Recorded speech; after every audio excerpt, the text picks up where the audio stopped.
that it is amazing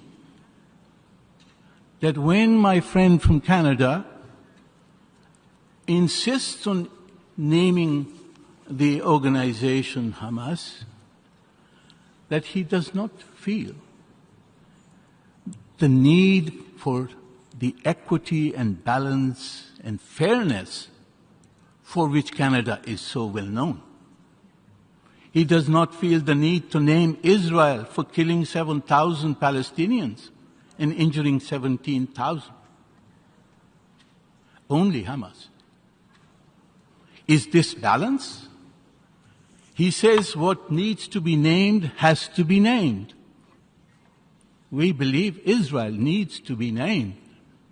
If you are fair, if you are equitable, if you are just, you will not blame one side and not the other.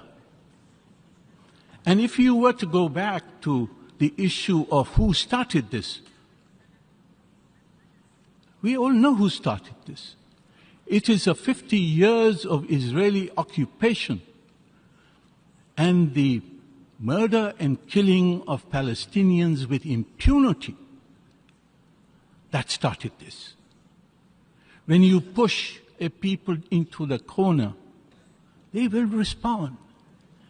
This is what the Secretary General said. It did not happen in a vacuum.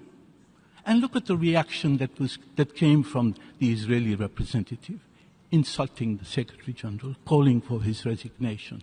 They can't face the truth. They can't face justice. They can't face the fact that the crime has originated with the Israelis.